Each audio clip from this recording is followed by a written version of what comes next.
Hello and welcome to a look at Zool 2 for the Amiga, a game that was released by Gremlin. Now, I'm sure if you look at something and it's called something 2, then you expect it to be a sequel to something else. And that is most definitely the case of this game. It is indeed the sequel to the original Zool, which is a game that I don't find particularly enjoyable in any way, shape or form, so I decided to go with the second game instead. The plot behind this game is that Cruel, spelled with a double O to be cool, I suppose, he's not overly happy about Zool, the main character of Zool and Zool 2. Beat up his forces in the original game, so he's back for some good old-fashioned vengeance.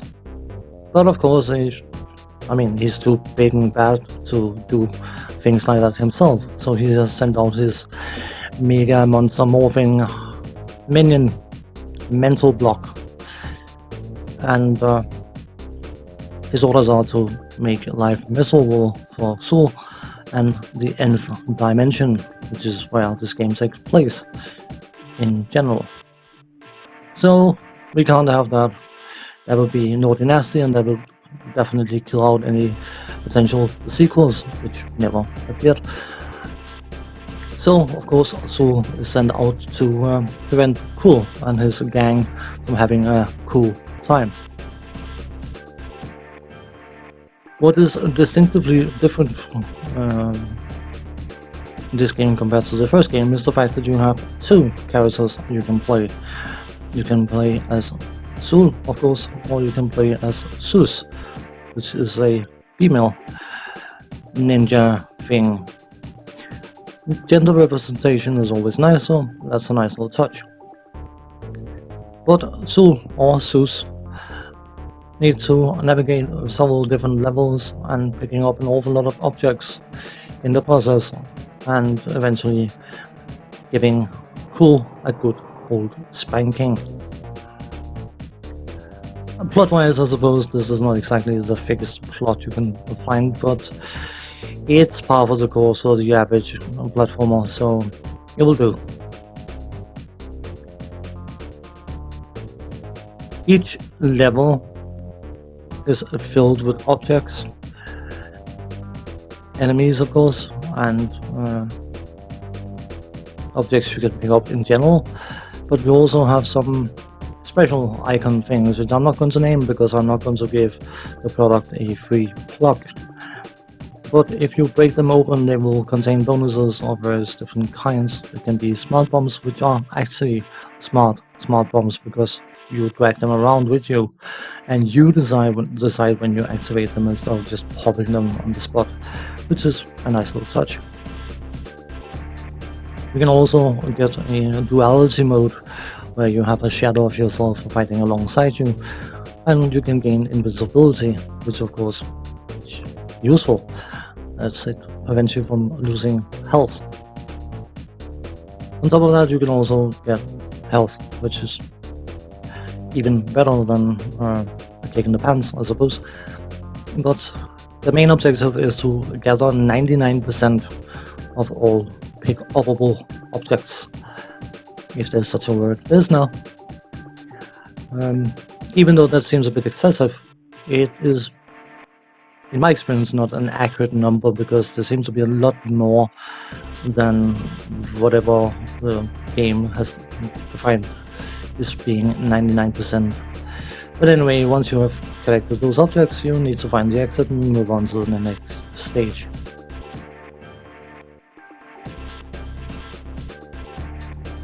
Let's do technical side of things and then do some general roundup like I usually do in these videos. Graphically, this game is definitely some sort of cutesy, not necessarily cartoonish, but more like toy store kind of theme. And the setting and the characters and the various different objects are all drawn at a very high quality, and I personally find the graphics very enjoyable. Maybe not for everyone's taste, but it suits the game, it suits the theme, it suits the gameplay. So I'm perfectly happy with the graphical side of things. On the sound side, you can't have sound effects and music playing at the same time, which is a bit of a shame. It's something that should have been outgrown in 1987 or something, but what do I know?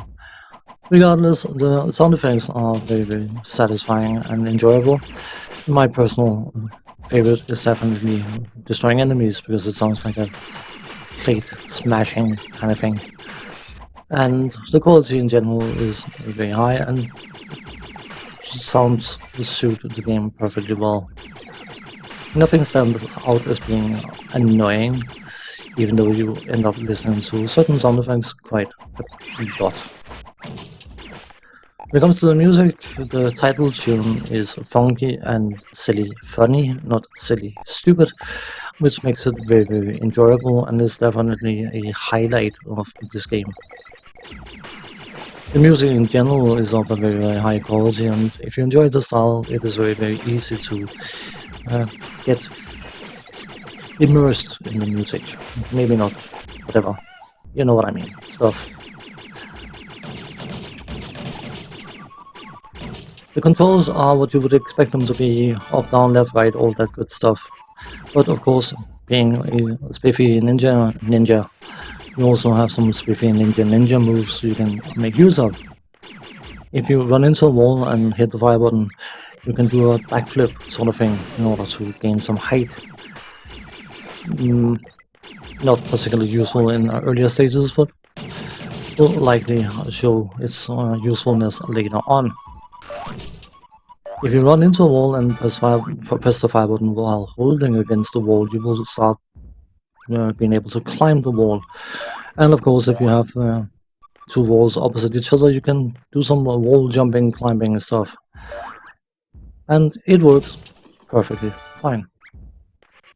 You also have this spiffy super ninja slash, where in the middle of a jump, if you hold down the fire button, whichever of the characters you're using will spin around and apparently be able to do a lot of more damage than the normal shot, and be able to break certain objects and kill certain enemies that cannot be dealt with by just shooting at them. The gameplay should be fairly obvious, so I don't think I need to go too much into that. But what I do want to go into is that there's sort of a rumor existing that Zool was an attempt from a Gremlin to measure up to a certain hedgehog character who like picking up rings. And the foundation of Zool's gameplay was more or less very, very heavily inspired by that particular franchise. And you can tell they have very, very similar gameplay styles in certain ways, except for the fact that you have to pick up various different objects instead of just setting for simple rings.